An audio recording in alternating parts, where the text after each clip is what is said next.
back to the Fretboard Journal podcast. I'm your host, Jason Verlinde.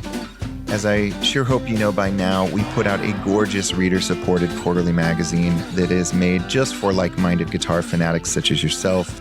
You can subscribe to it at fretboardjournal.com. Our next issue is just a few weeks away, and I'll make sure you get it with all the other subscribers.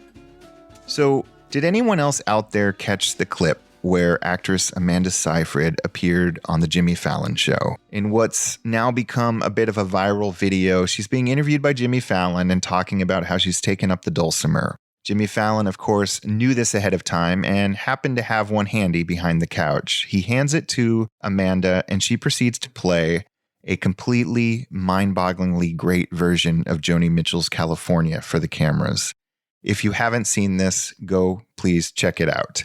Watching this clip made me realize that the dulcimer may be the only fretted folk instrument that we haven't really talked about on this podcast or in the magazine. It also reminded me that just a couple of months prior at the annual NAMM trade show, I ran into acclaimed luthier Kathy Wingert. And Kathy was walking around the convention hall with her friend, Joellen Lapidus, who happens to be the woman who built Joni Mitchell's very own dulcimers.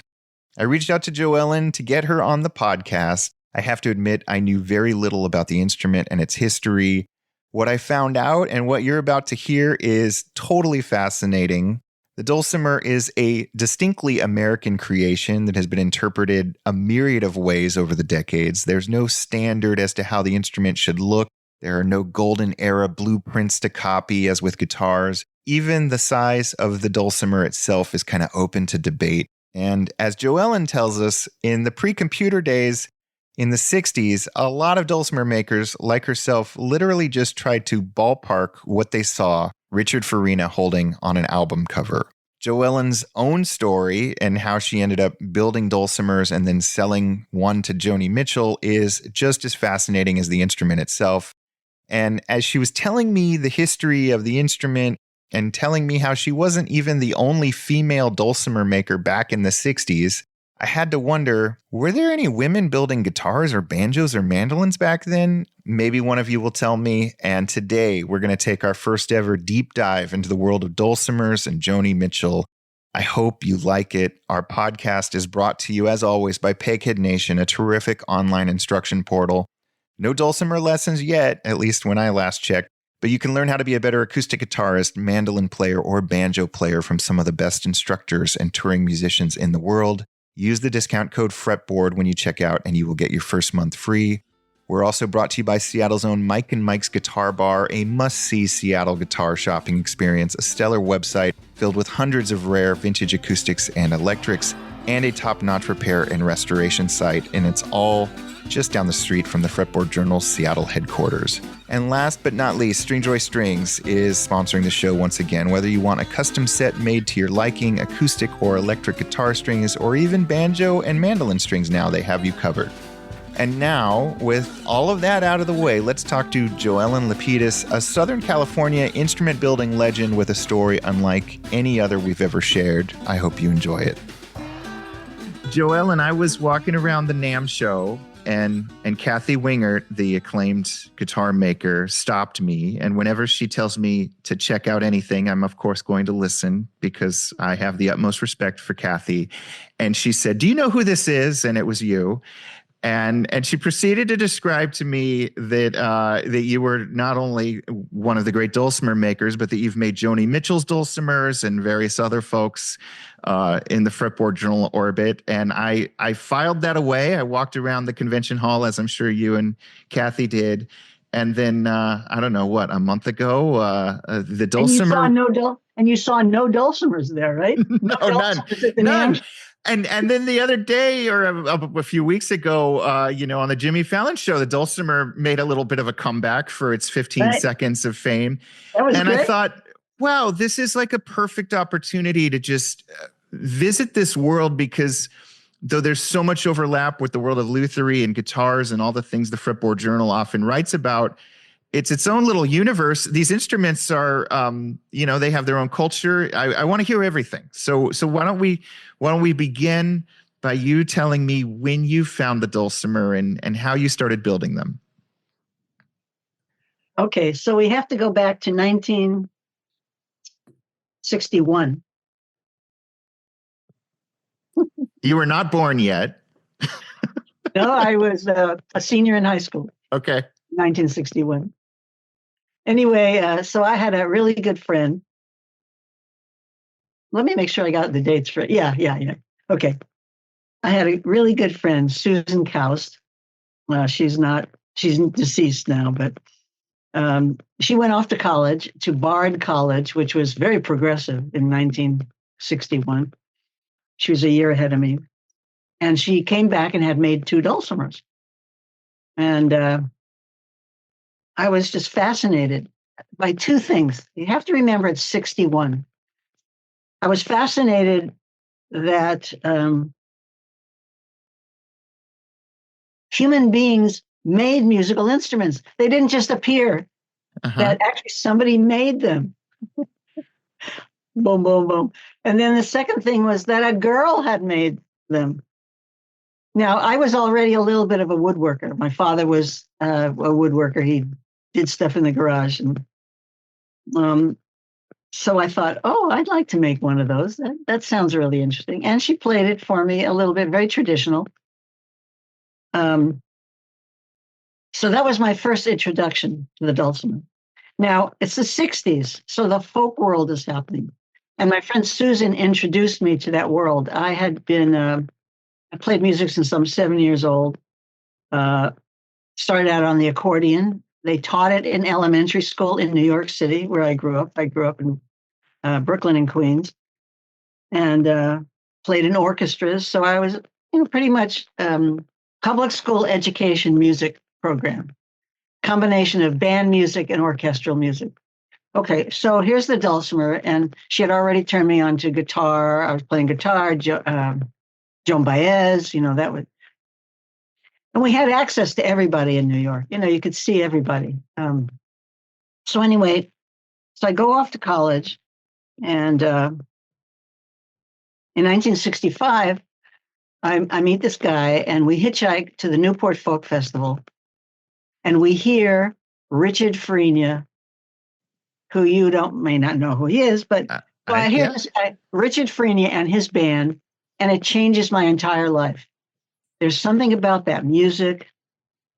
I'm trying to remember his name.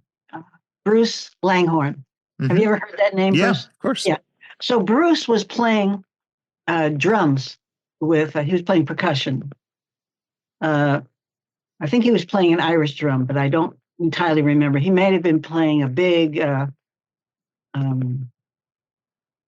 Middle Eastern frame drum. But that sound of the dulcimer and the drum, and it just did something to me. And it was like I had to follow that. And so I knew that he had written the Swallow Song in Big Sur. And so I was going to take my first trip to the West Coast after I graduated college. When was it, after or before? After, yeah.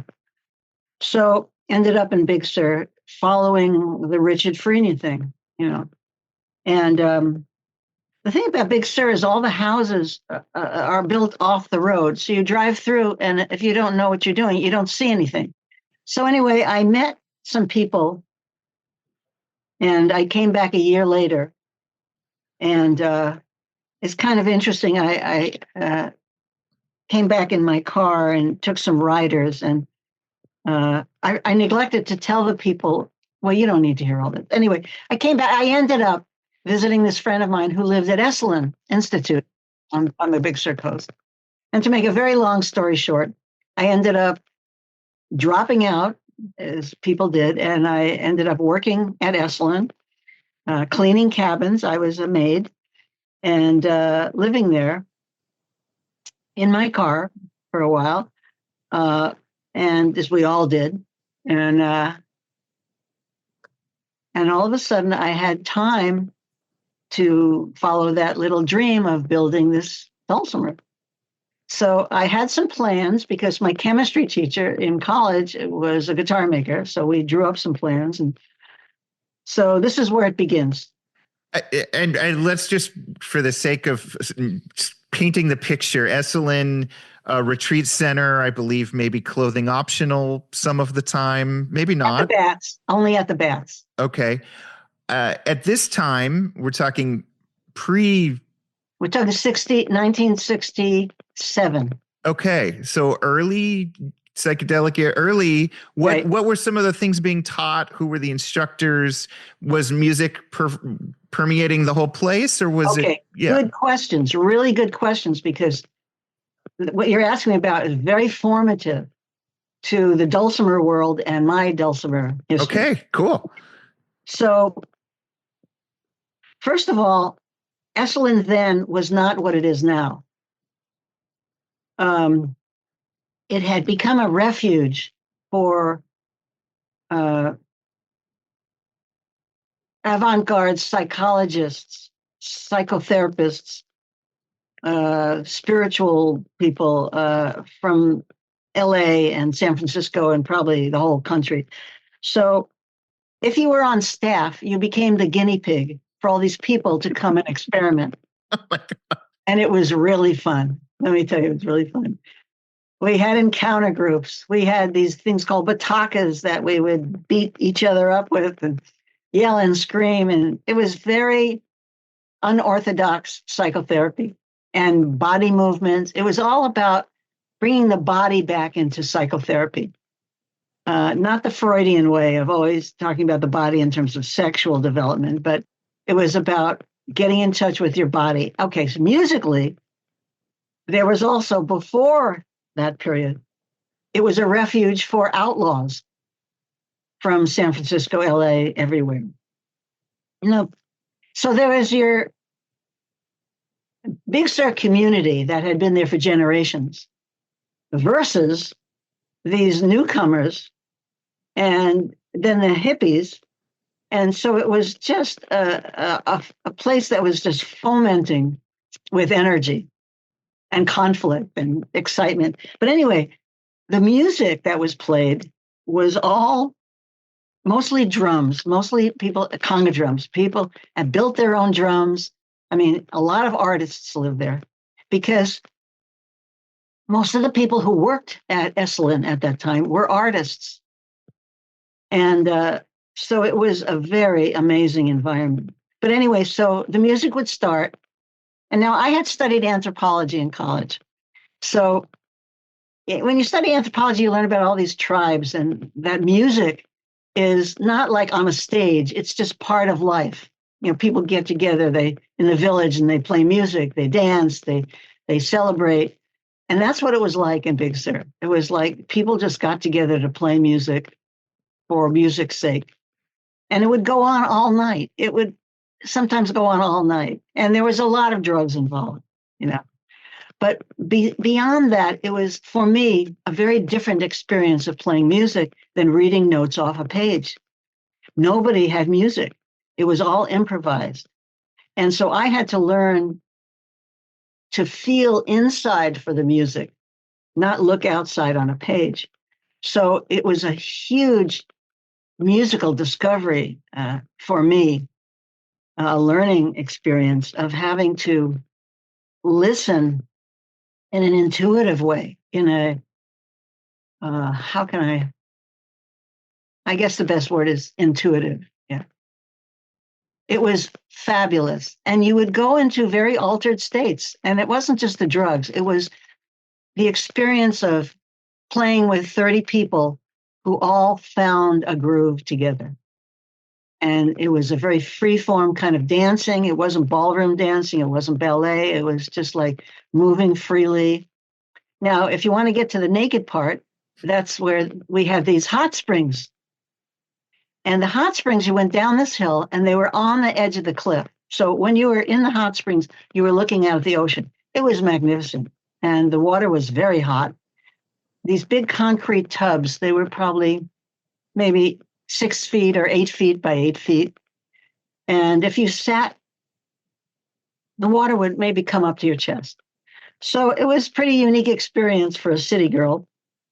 And the other thing was, when we did all these seminars, like everybody got together naked in the tub. Now, can you imagine? You're in a class, and at the end of the day, everybody takes their clothes off. It's a big equalizer. It's Sure. amazing. Plus, you learn about the variety of bodies that exist.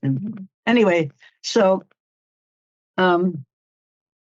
it was this very rich community experience, which was like something I had only read about in anthropology books. And here it was happening right here in front of me. So I decided to start building instruments. And so I decided to buy one tool a week. And the first one I made was a plywood, and I didn't know how to bend wood. So I made it in a coffin shape. I didn't have clamps. I had to use my knees to glue things. Mm-hmm. It was very cute and very primitive. And this very famous psychologist, Virginia Satir, bought it for me for $25. And you're doing this in is there a workshop room? Are you doing it in the parking lot? You said you were living out of your car. I mean, where? Well, by this time, I had a little apartment Okay. in the town of Big Sur. Eventually, I moved back onto the property in a little trailer. And so I'm telling you, this trailer, it was like an Airstream that was maybe 20 feet long. Mm-hmm. It was really small. And I had everything in there, bed, but no bathroom. I had a big number 10 can. That was my toilet that I would empty out. And they had a big lodge every morning. And this wonderful artist lived across from the John Horler. Anyway, so I started building, and I decided to build another one. And this time I had some tools, and I actually carved a little flower. Now, Big Sur was gorgeous. I mean, it was just one of the most beautiful places on the planet. So the flowers, the ocean, the butterflies. There was a tree that, I mean, there'd be like thousands of monarch butterflies. It was like a paradise there in those days.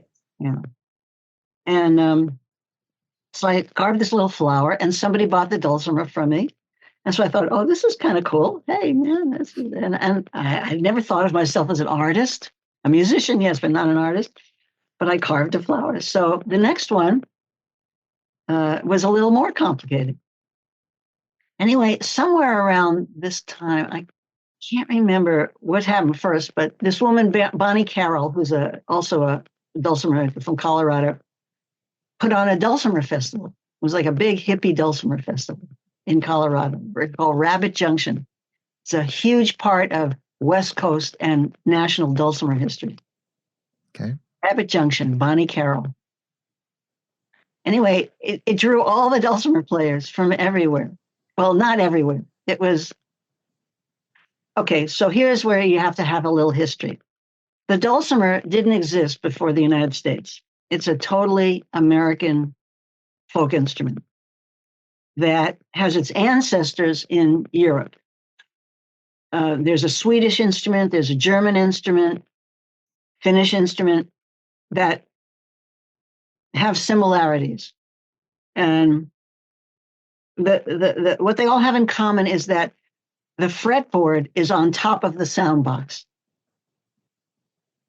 If you've ever seen a zither, an old German zither, sure, they have a fretboard on the auto harp-like body. So these instruments were more rectangular, and they had a lot of strings, but they had a fretboard, and the other strings droned. Or you could pluck them like a harp guitar. Anyway, so the dulcimer basically was a poor person's instrument. It was very simple. Some of them were oval shaped. Some of them were teardrop shaped. Some of them were like the first one I made, coffin shaped. And some of them were hourglass shaped. And they were made out of local woods, nothing fancy about them. They had hearts as little sound holes. That seemed to be a pretty common sound hole. So we've got this instrument coming out of Kentucky, Ohio, probably more states than that, North Carolina, Tennessee, just that whole area of Appalachia. And it was very insulated. So this family, the Ritchie family, lived in a holler, which is like a little valley, And they came over from Europe with hundreds of songs that they all knew by memory. Nothing was written down. And Jean Ritchie was one of, I think, 14 or 16 kids. And her father played the dulcimer. The family sang together. That's the original folk tradition, where it's a community and family music. Nobody's trying to, hit the big top 5 or be on YouTube. So anyway, Jean Ritchie decided she wanted to go to New York and study social work. So she happened to do that at the time of the folk revival. So when she arrived in New York, nobody knew what a dulcimer was. She had her dulcimer with her. And Alan Lomax, who was really was documenting the folk revival, found her and started recording her. And she had about 200 or 300 songs. This information comes from her book. Okay. And so he wanted to record them all. But she was a big sensation. She started touring all the college campuses. So it's like the measles virus. It really spread rapidly. And there was a whole West Coast group of people, I guess from Colorado West, started picking this thing up. Most of us were middle-class kids, some college, mostly college educated. And we started playing the dulcimer. Now, we didn't know what we were doing because we didn't know each other until Rapid Junction. So whatever music you listen to, classical or Cajun, the blues, whatever it is, you put it on the dulcimer. So this whole West Coast phenomenon started happening. This is a really important part of history, and this is in the 60s and 70s. So people on the West Coast started making dulcimers. I didn't know this at the time. I was making dulcimers, but people in Santa Cruz were making dulcimers. There was even a guy in LA in the 70s making dulcimers. In fact, I have one of his dulcimers. I have a little dulcimer store here. You can see behind me. We're going to get to that. What? Everybody, you said your old teacher kind of helped you with sort of a blueprint. Yeah. Is everybody kind of freestyling, or is there like in a Whole Earth catalog or some other resource, a blueprint? It's a great question. This is the funniest answer. So Richard Farina and Mimi Farina, Mimi Farina. Sure. Mimi Baez. Yes. Joan's sister. They started playing music and touring. And now he was half Irish and half Cuban. So he put that musical sensibility on the dulcimer. Nobody had ever done that before. These really bold rhythms, and he was writing very contemporary, political, anti-war. He was writing great songs, beautiful songs of all kinds. So all of a sudden, the dulcimer had, to me, the Jean Ritchie and the Appalachian is the first generation. Richard Farina in himself, just him, is the second generation. But all the people who heard Richard Farina, to me, are the third generation, including myself. Now, he had an album in which he's holding his dulcimer. That was the blueprint we all had. And here's the thing. I got to see that, and we made the dulcimers big because it looked gigantic. Mm-hmm. What we didn't know was that he was a little guy. And it was a really little dulcimer. I got to see it years later. And it's like we got game telephone. Yeah, like not to scale. Yeah. We all had a different sensibility. We weren't playing in the quiet hollers. We were playing in the cities. Big Sur, I'm playing with the conga drums. I have to hear the damn thing. So we made them big. We made them longer. We made them deeper. And they had a bigger sound. So the West Coast dulcimer phenomenon is a real phenomenon. And really, I would say, and I could be corrected, it was born through, we are the children of Richard Farina. We are the dulcimer children of Richard and Mimi Farina. Mm-hmm. And we also adopted his style of playing, And but we didn't know each other until Rapid Junction. I wish I could look it up. I don't remember the year Rapid Junction was, but the pictures are fantastic because the pictures show all the people who are now my generation of dulcimer. Neil Hellman, Robert Forrest, Bonnie Carroll, um, Kevin Roth, and a lot of people who I'm not naming. You'll have to forgive me because No, it's okay. I can't remember everybody's name. But it was just an amazing. If you look it up, if you just Google Rabbit Junction Dulcimer Festival, all the names will be there. And we have photos of us all jamming together. And it was the first time we all got together and we heard each other. And then other festivals started happening. A festival started in, it was kind of Oregon. And then there was a festival in Northern California near Guerneville. And it just started sprouting these little festivals, very grassroots. And we were all having a great time. And then in Santa Cruz, okay, so there's a movie which you can't buy anymore, and you can't see it unless you know somebody who has a copy. But they might let you see it. So this couple, Patricia and Wayne, well, Patricia Delic and Wayne Jing, they got together. They met each other and married at one of these dulcimer festivals, and they decided to make a movie on the West Coast dulcimer scene. Okay. And so we have to, well, we don't have to get you to see the movie, but if you're interested in this topic. But anyway, I have a copy of it. And but basically the licensing was so expensive Sure. that they had to stop making it.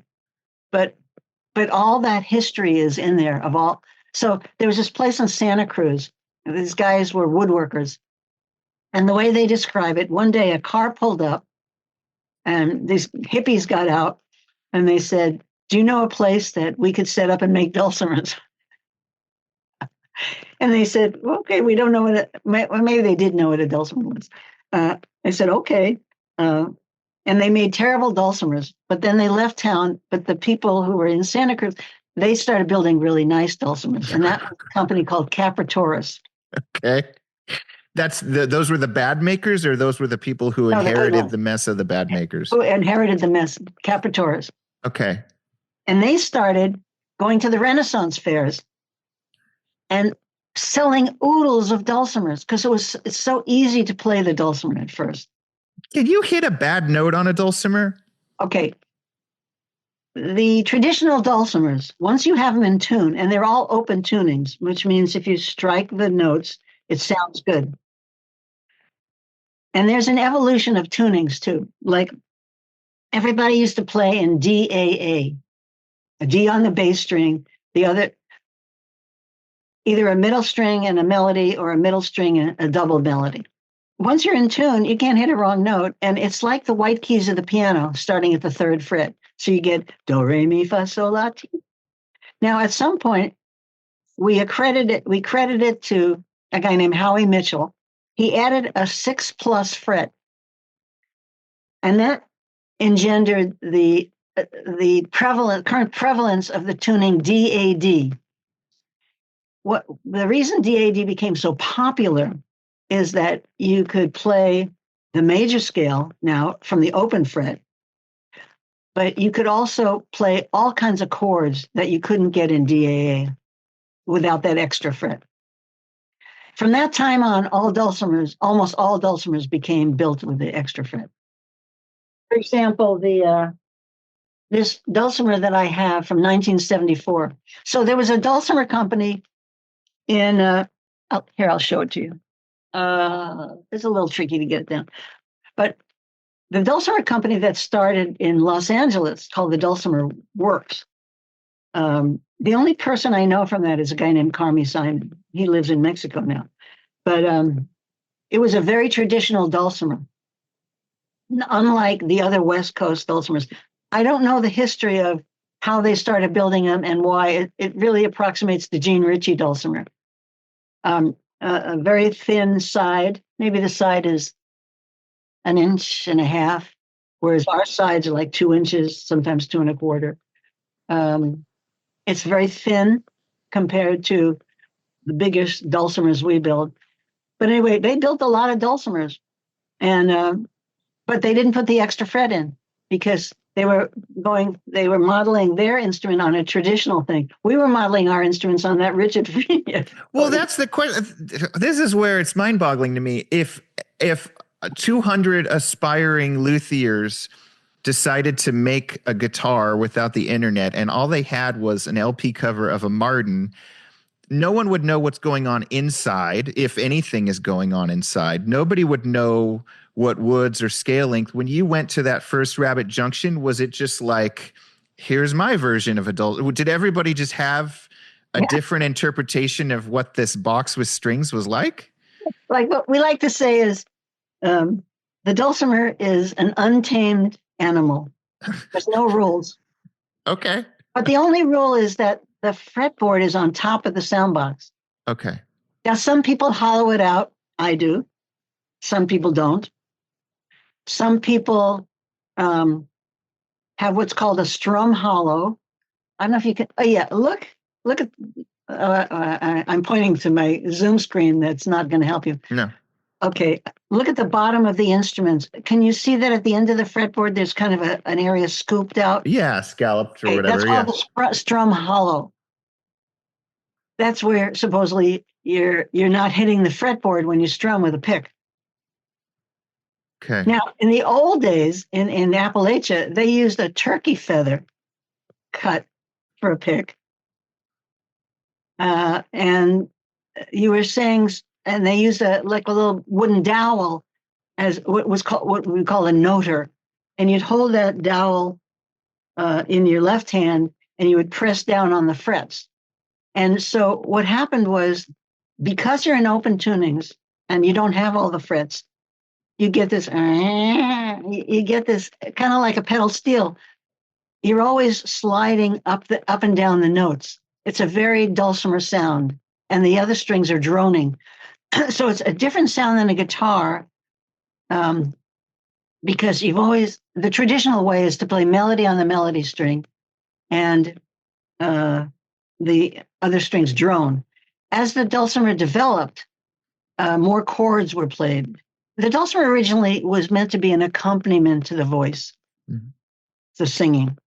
Like Jean Ritchie played beautifully, but she didn't play it as an instrumentalist. I don't think Jean ever.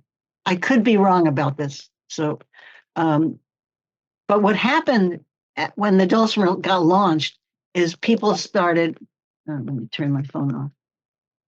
People started doing things on the dulcimer that the Appalachian people didn't do at all. Now, one thing that I did, which was different, was that the dulcimer expressed a notion of simplicity, beauty in simplicity. I came from a different background. I came from New York, all those museums, just a different world of art. So my thing became, in my mind, I want to make the most beautiful dulcimers I can imagine. Oh, I want to mention one more thing. I saw a round sound hole that was inlaid in a dulcimer at Rabbit Junction. And I believe it was from the Capritoris Company. I think they made I thought it was wood, or it might have been brass, but it was round. So they just had to make a round hole and inlay it. But that is what triggered my thing that I'm kind of known for, which is the more complicated inlaid sound holes, birds, flowers, Celtic symbols, like the center of a lute, Yeah. And then people started imitating that, just like I imitated the Capritoris. I took it a step further. And then, so people started decorating the dulcimers in a different style than was that simple Appalachian heart, just that shape, the hearts, and sometimes a scroll. The scrolls, sometimes it was flat like a guitar, and sometimes it was like a violin. And underneath the body or underneath the top, Right. is there any Bracing. bracing tone? Violins have the tone post or Yeah, whatever. yeah. Is there anything going on, or is it just Yes. No, yeah. no. Now, I have never braced the top. I have always felt that fingerboard is just one big brace on the top. But a lot of people do. And people also started moving the bridge to the center. I'm looking at the instruments on your website while you describe this. So yes. Oh, on the website? Yeah. Okay. So I would, because of my the plans that I got from my chemistry teacher, guitar maker, I put braces on the bottom. Okay. I put a brace on the widest area of the top bout and the widest area of the bottom bout. I never have put a lining on the seam of the back. Okay, which would be kerfing, I think, in guitar parlance, right? Now, the kerfing is what goes around the edges to the glue surface. Yeah. I don't know what that strip is called. I don't know if it has a name, but the weird thing about it is it's if you think of, so the dulcimer is like 28 inches, let's say, long. And the seam, if you've used two pieces to make the back. So they cover the seam with a strip. The grain goes horizontal. So it means it's end grain. And I have never been able to figure out how to get that. Recently, I talked to Kathy Winger, and she said, "Oh, it's just cutoffs from, And I said, "Okay," but I don't know if I'm going to do that, but I might. I never have. They've never come apart. My dulcimers have never come apart. How many dulcimers have you made? Only 41 in all my years. I started, if you think about it, 1967. This is not a full-time job. No. Okay. And the other thing is, there was a long period of time, let's say from 1980. No. Yeah. Wow, that's a long. I think there's a period from 1980, 85 to 2000 where I didn't build at all. What happened was in 1970, let's see, I want to make sure we finished this chapter enough. I want to talk a little bit more about the differences. So some people, my dulcimers, I don't make a strum hollow. I cut it out underneath. I put the hollow underneath. To me, what happened, that replicates more the guitar bridge in that the fretboard stops in the middle of that bout. So theoretically, that frees up the top. Now, what some people have been doing lately in building is actually putting in a floating bridge like a guitar. It creates some structural problems because you have to put all that bracing underneath because all that pressure. So, people started building all kinds of different ways. There just is no, the only thing that I think all dulcimers have in common is the fretboard is over the body, and that what we call diatonic fret scale with some extra frets. Now, there are chromatic dulcimers now. People started putting in the 0+ fret, the 1+ fret. The reason you put in the 1+ fret is that in the tuning DAD, you couldn't get a C chord except at 666. Now, when I say 666, that's how you describe. You put 6th fret on the bass on the middle, so 666. We always say the bass down. So by putting in the 1+ fret, you could get a C chord down at the nut end of the fretboard, and it sounded much better. So people started. I was in Arkansas for a few festivals, and that brings us to McSpadden. So the 70s, I think the 70s, dulcimer became more popular. Still a very big subculture. I talk to people here in California all the time. What do you play? I play the mountain dulcimer. What? It's not a California thing. But the California dulcimer thing is huge. California, the whole West Coast dulcimer thing too. So anyway, all this is in the movie. Anyway, so McSpadden is an example of one of the dulcimer companies that came up. God, I could look up when they started, but I don't think it was before the 70s. Guy named Lynn McSpadden. Okay. Now, I think he was in Forest something, Arkansas, before he moved to Mountain View, Arkansas. So the McSpadden Dulcimer Company now resides in Mountain View, Arkansas, which is something that I've never seen anywhere else in the United States. It is a musical community. They have gazebos all over the town, built just for people to come and play music. In front of City Hall, there's 4 gazebos. At night, people come. Community, talk about community. Yeah.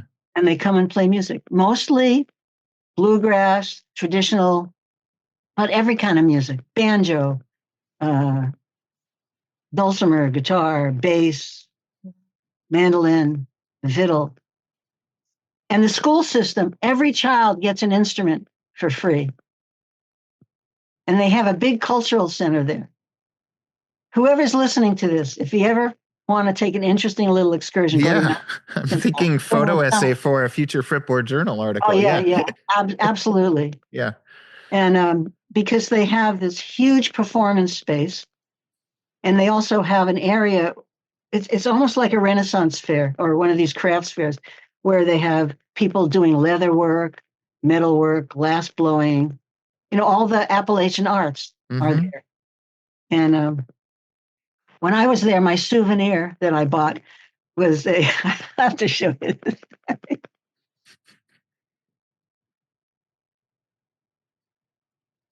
This is my skunk pelt. Oh, lovely. Yeah, it is a pelt of a skunk. That was my souvenir. And people crack up when they see it. But anyway, so Mountain View, now talk about community. I want to put this in because this is really impressive. So kids are given music lessons from the time they enter school and an instrument. So in the big performance space, probably holds a few thousand people. The concerts, during the summer, there's concerts almost every day. I don't know what happens in the winter. It snows there. It's cold. But they always start with a kid band, and the bands are good. These kids are good. Then they start with an adult band with square dancing, and then the featured performer, whoever it is, an intermission, another kid band, another adult band with square dancing, and then the featured performer. And people get up and dance. I mean, while all this music is going, people fill the front of there's a whole area for dancing. It's like nothing I've ever seen in a community. It's beautiful.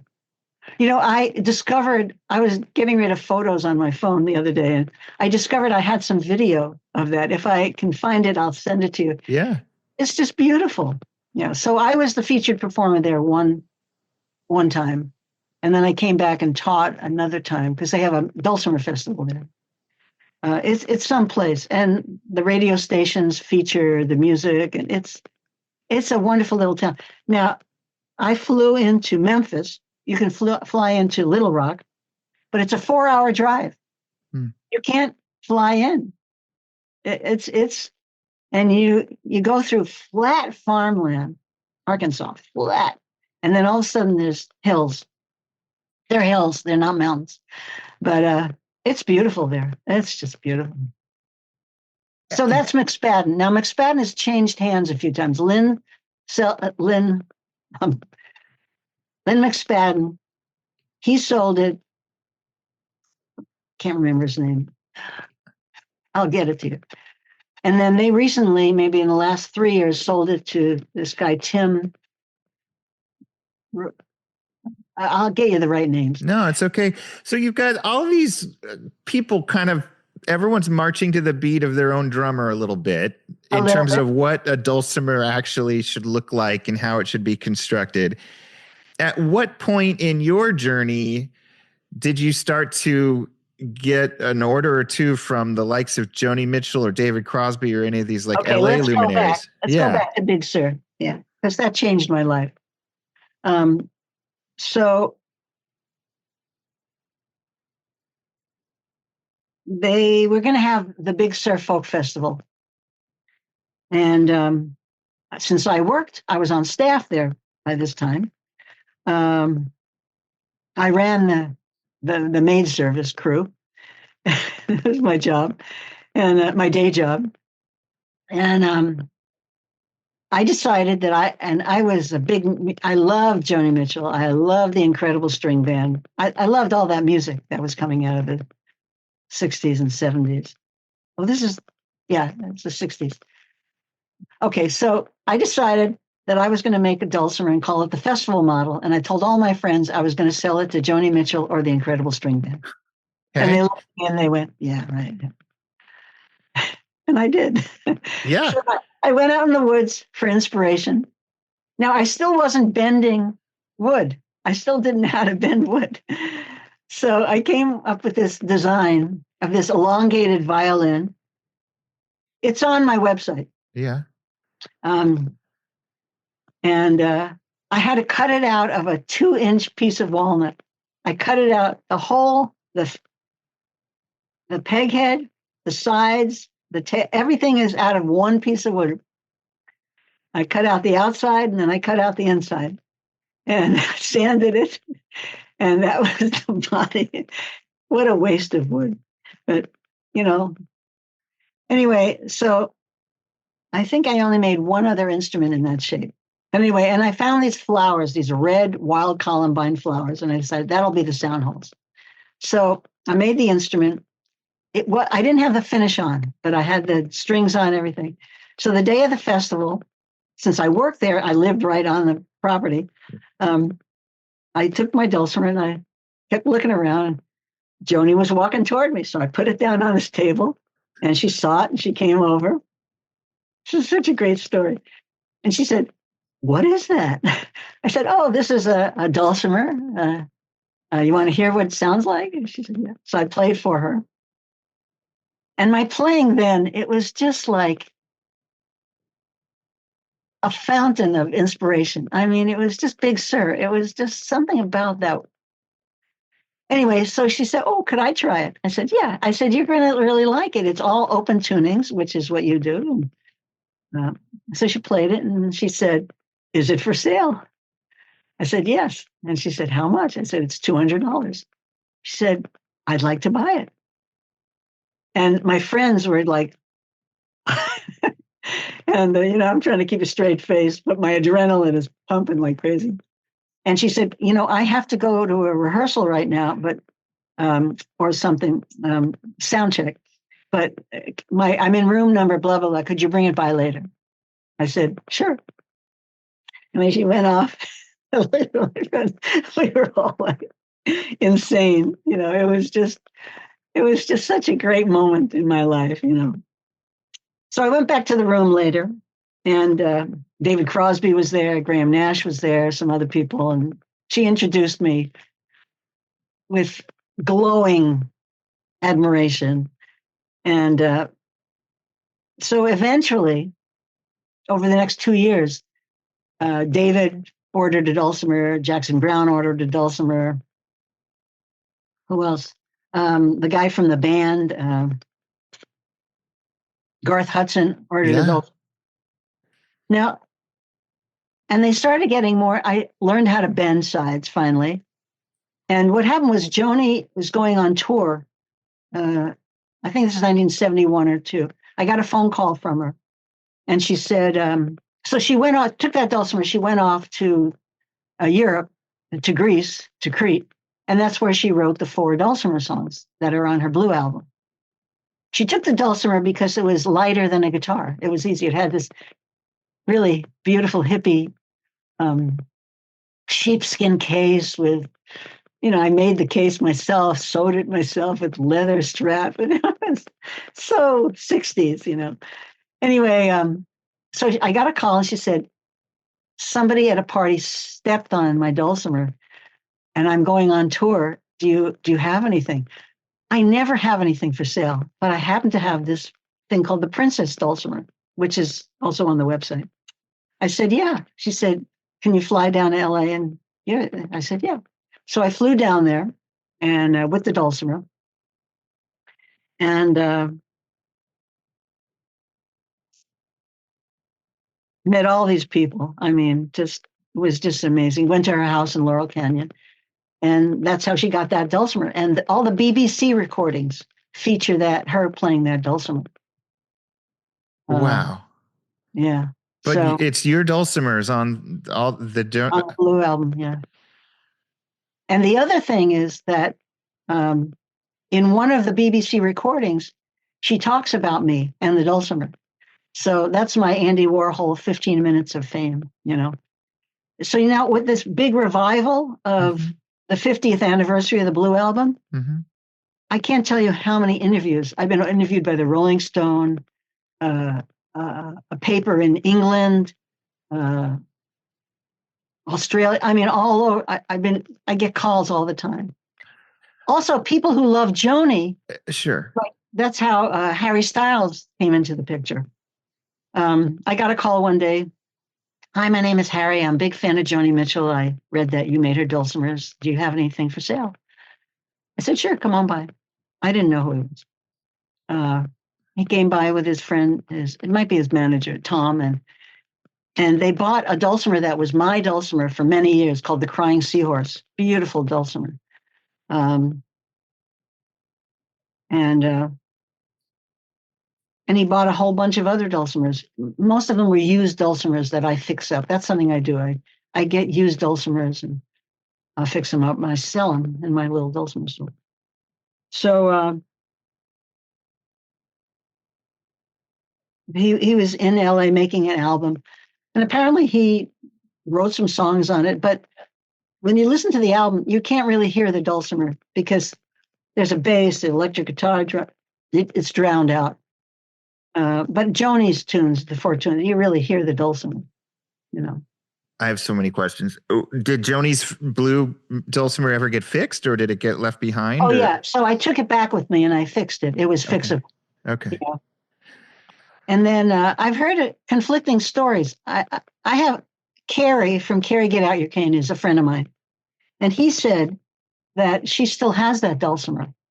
But I was told, I'm not going to mention a person's name, that she was given that dulcimer, and in a fit of anger, drunken anger, she threw it out the window of her 5th-story apartment, and it was smashed and gone.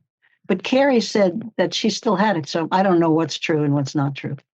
But and then I built a 3rd dulcimer for her also, which she never really played in public.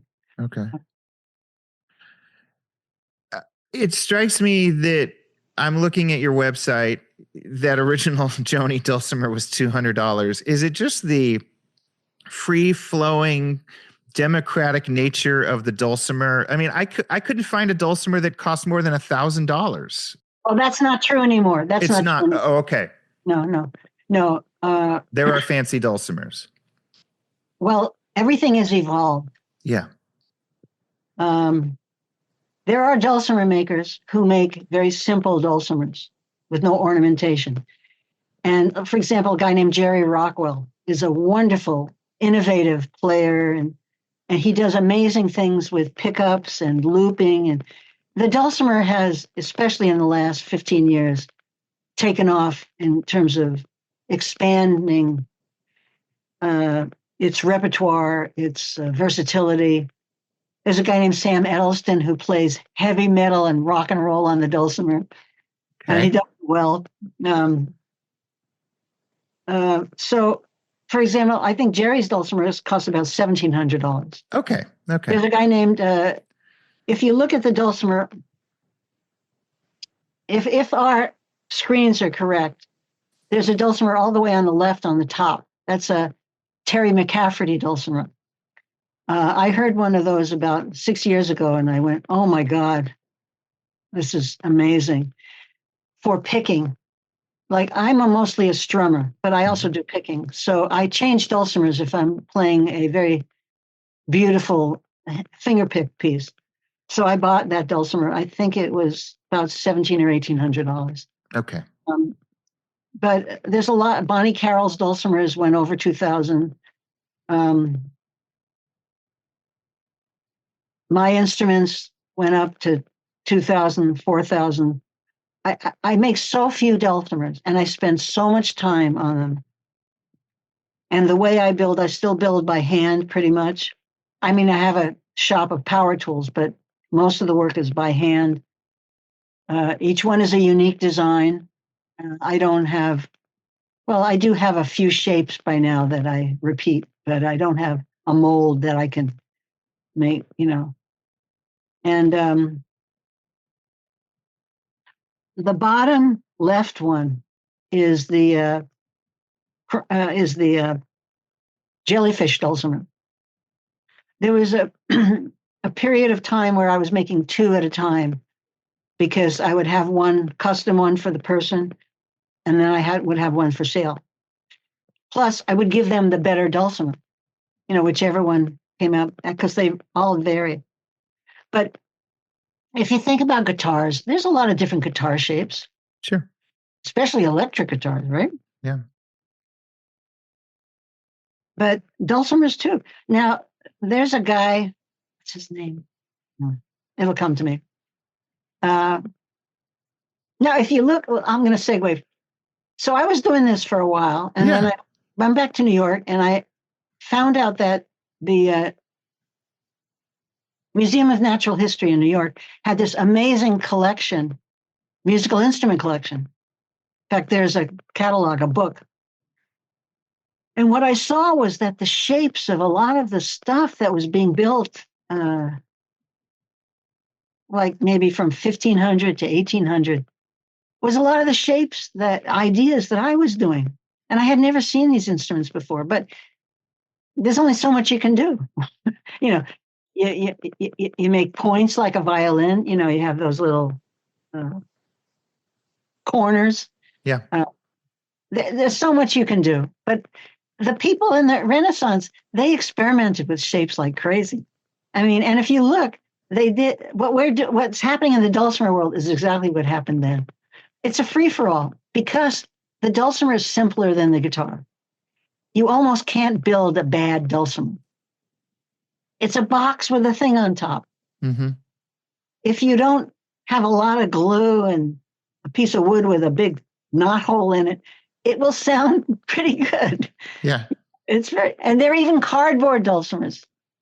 Actually, if you look between the door, the dulcimers, you see that long, that's a cardboard dulcimers. A company named Backyard Music sells them. And they sound really good. Cardboard. I gave a workshop once at the Museum of Musical, I forget what, NAMM has a museum in Carlsbad. And I gave a workshop, and in building a cardboard dulcimer. It was a 3-hour workshop, and it was supposed to be 2 hours building and 1 hour learning how to play. But 28 people signed up. And what they didn't realize was it's impossible for me to manage 28 people who don't know anything about building these things. And so it ended up taking 3 hours to build them all. But everybody left there with a fully functioning dulcimer. Wow. And one song. Boil them cabbage down. That's the standard learn how to play the dulcimer. And when Amanda Seyfried's on Jimmy Fallon doing a note-for-note cover of Joni Mitchell on a dulcimer, and you are the person who made Joni Mitchell's dulcimers, does your phone ring off the hook with orders all of a sudden, or not yet? Well, the price discourages a lot of people. And I never have any for sale. Like right now, I don't have any of my instruments for sale. Mm-hmm. What would the price be, though? Because from what I gathered, it's still... I'm charging $5,000 for an instrument. Oh, you are? Okay. And I consider them like I'm pricing art. Yeah. Because they're one of a kind. I The peg heads are never the same. Like if you look at the peg heads, the shape of the peg head depends on the inlay. You see, so the Ram was the first. No, the Ram wasn't the first one. Maybe the Ram was. I think the Jester, the Joni Mitchell third dulcimer, was the first one where I did that complex inlay on the peg head. Otherwise, I did freeform carving. But I've done that since because I fell in love with inlay.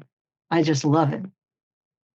So everything I do now is inlaid pretty much. So when I go onto your website and see these dulcimers for sale that are much more affordable, these are from other makers. You fix them up. Okay. Yeah. Some of them are vintage. For example, I just sold a year ago. So there's an instrument company called Blue Lion Instruments. I want to mention them. Janita and Bob Baker. They're in I can't remember the exact town they're in, but they're north of San Luis Obispo and south of Carmel. They have a workshop, and they are prolific. They make some of the finest dulcimers in the country. Folk Roots, McSpadden, Blue Lion.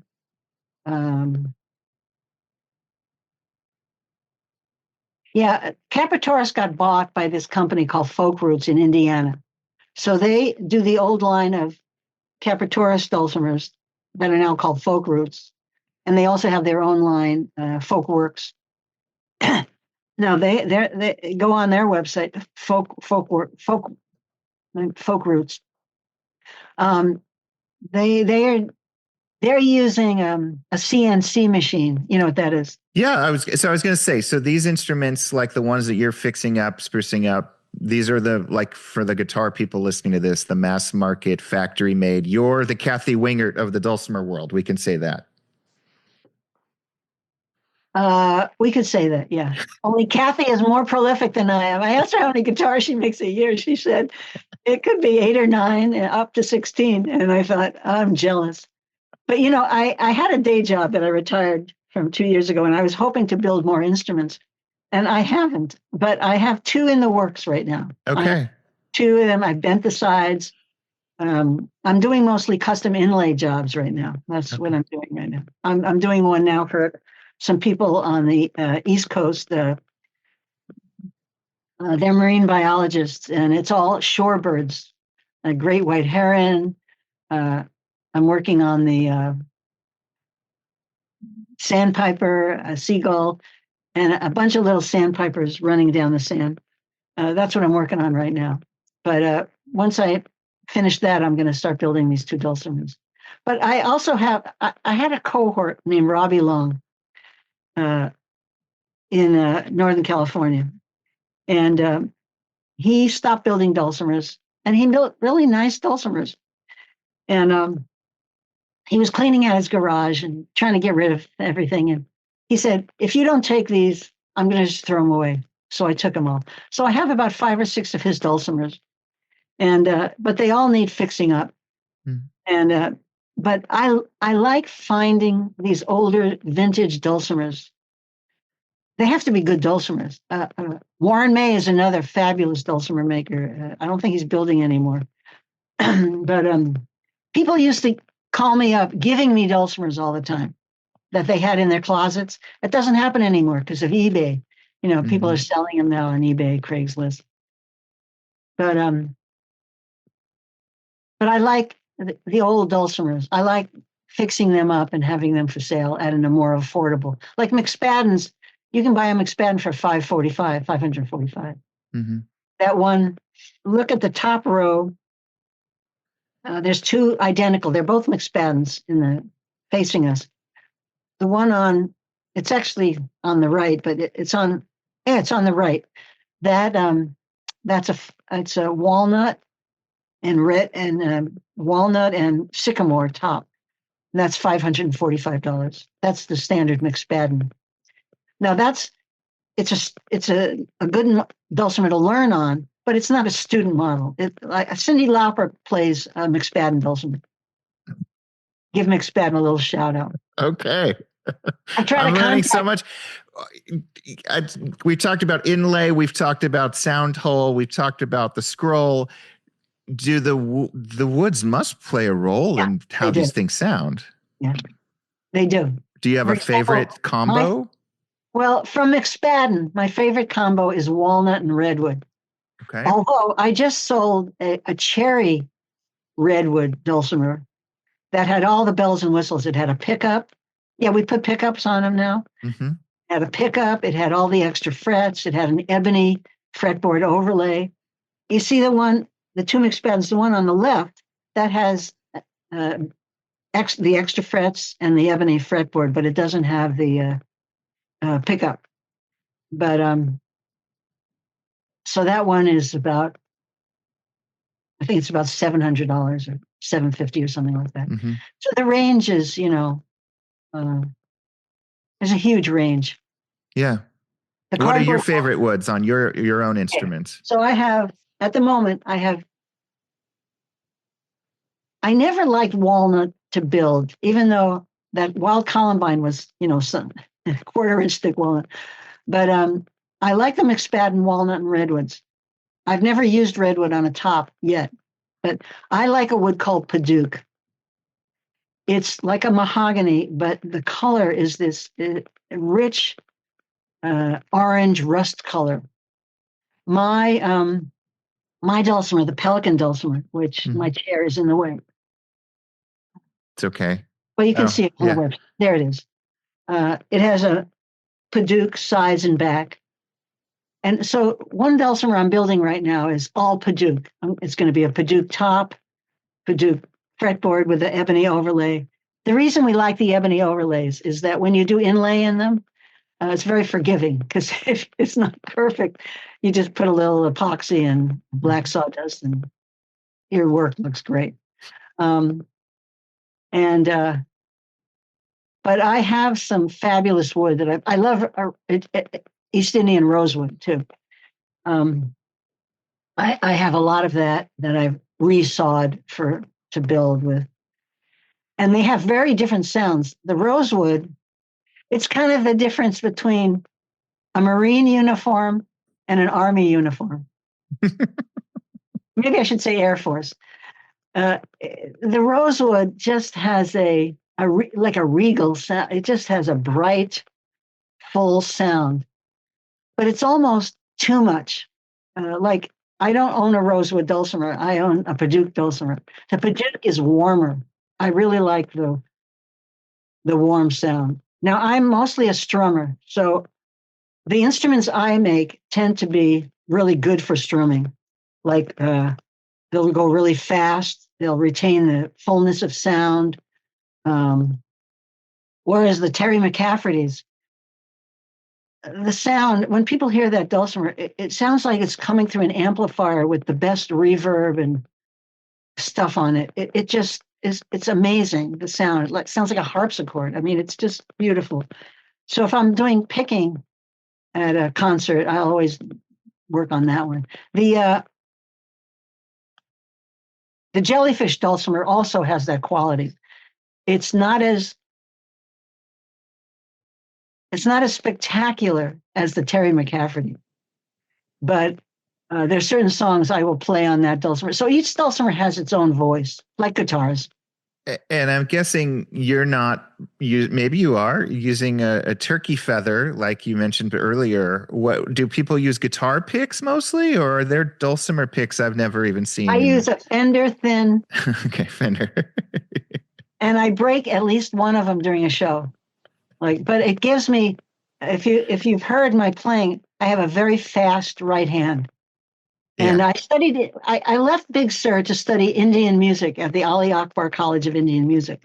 So that has had a huge influence on my playing. The only instrument they had left, because I enrolled late, was the tablas. Now, I was never a drum player. I played the accordion, played the clarinet, played the dulcimer. You're in a klezmer band, right? We should have established that too. Yeah.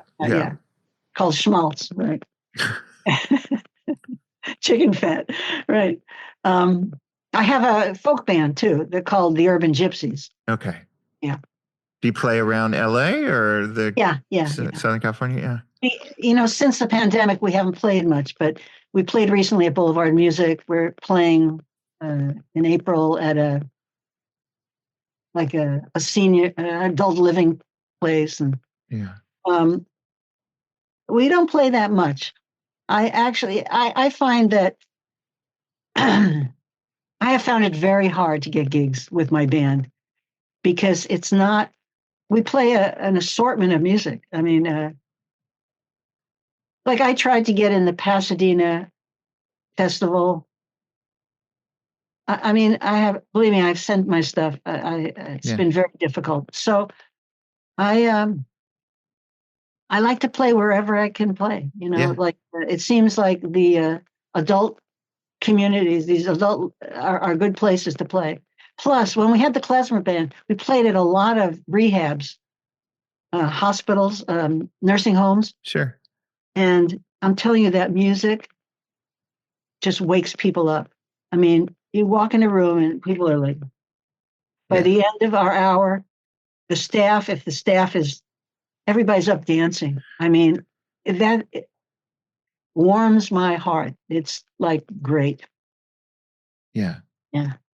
I'll play wherever I'm asked to, But I'm thinking about the spirit, the free spirit of this instrument, and the fact that everybody's just kind of designing it on their own. Right. When you were building and when you were sold instruments to Joni Mitchell, there were probably, I mean, maybe someone will correct me, I don't think there were any female luthiers building guitars or any other fretted instruments of that era. There probably were. And I don't know their names. Kathy would know better.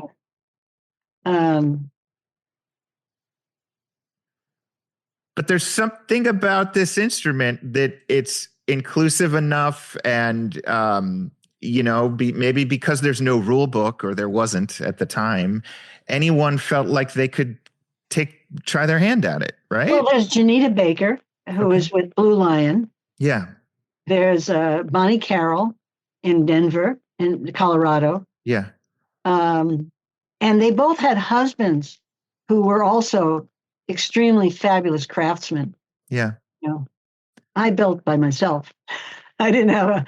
Yeah, I'm just thinking that, I mean, I know a fair amount about guitars and luthiery, and I can't name a single independent female luthier of the 60s or 70s building guitars or mandolins. I don't know. But they're out there. They're out there. Yeah. We just don't. And forgive me, other female dulcimer players, if I don't know your name. I really am sorry. In fact, if you hear this podcast, email me, text me. I want to know who you are. But now there's a lot more. Yeah. I just know who they are. Yeah. I get, now with my website and all the publicity I've gotten, people do, through my website, say, oh, I'm building instruments. I don't have a lot of people who ask me like questions. Recently, so there's a festival called the Quarantunes Festival. Okay. It came about with the shutdown from the pandemic. Sure. Did I say the word right? Pandemic? Yeah. Yeah. So these 5 or 6 musicians who were also really good business people and very good computer, they got together and they created this festival. And it's huge now. It's like every 3 or 4 months. And it's all online. Players from all over the world. It's just amazing. And even if you don't want to take a class, they have 4 concerts for maybe it's gone up in price, $27. And if you want to hear everything that's going on in the dulcimer world, just listen to those concerts. From the totally absolute old time traditional to the putting a little pop music and country and bluegrass on the dulcimer, to the electric dulcimers and the heavy metal dulcimer and the looping and I don't know, everything. What's going on in the whole country is going on in the dulcimer world, but there's still no dulcimer makers. There's a company at NAMM. Mm-hmm. There's a company called Rose. And they were making like a rosewood dulcimer for $249. It's like but they were crap. And when people call me up to study dulcimer, they're a student, and if they have one of those dulcimers, I go, ooh, because they're thick, they're mass produced, and they haven't taken the care to make it so that it's acoustically going to vibrate. Okay, so somebody I haven't mentioned is that I studied with people. I didn't just do that. First of all, the Irving Sloan book on classical guitar making was my Bible. There were no schools. There were no Lutheran schools. I was going to say, yeah. I studied that with with a magnifying glass. Everything, my early knowledge is all based on that. Mm-hmm. And also all the artisans in Big Sur, they thought it was so cute, this girl making dulcimers.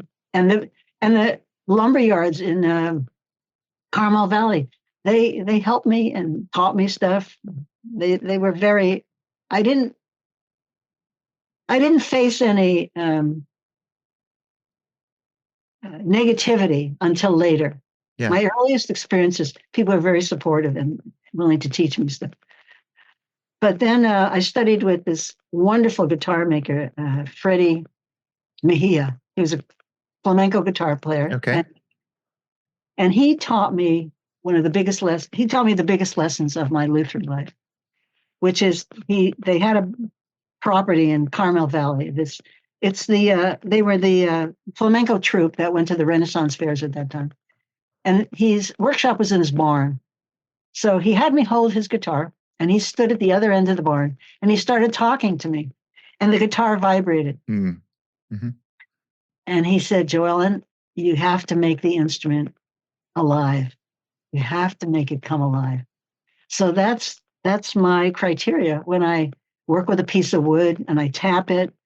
If I'm sanding it, making it a little thinner, or taking a little heavy area, it's all about putting together a bunch of pieces of wood that are all alive and reducing any kind of blocks to that aliveness as much as possible. So you have this thing that is alive and vibrating. Has anyone ever tried to apprentice with you and learn the craft of dulcimer making from you? I don't know. I don't remember any. I mean, people ask me questions. In fact, the reason I mentioned quarantunes, for the first time, I taught a class. It was a 2-hour class. Most classes are an hour, in how to build a dulcimer, the basics. And I think I had about 11 people show up. And it was a lot of work for me because I had to bring all my tools. Here I am in front of it. But I did it, and I had a good time. I really enjoyed it. And people showed up who had a lot of skills. There's always somebody who wants to prove that they know more than you. But it was just such a great class. And a lot of women showed up who were building dulcimers. Yeah. And, but, I'm in Los Angeles. It's not the most popular place for a dulcimer, for the dulcimer. If I lived maybe even in Northern California, there's more dulcimer stuff going on in Northern California. Okay.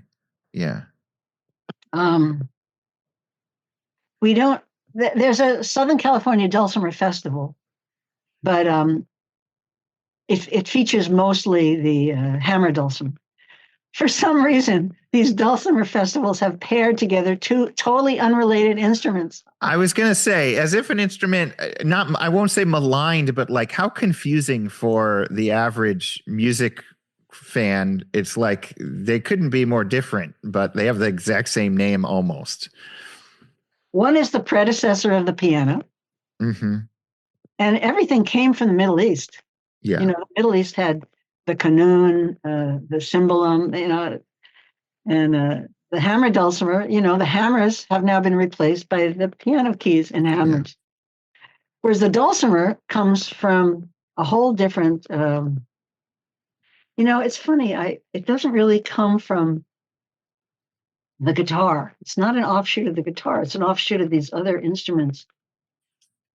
So I don't, I can't, it comes from a whole different, they're called the hummel, the Scheitholt. I can't remember all the names. There's a bunch of instruments, from the Slavic countries, Germany, the Scandinavian countries.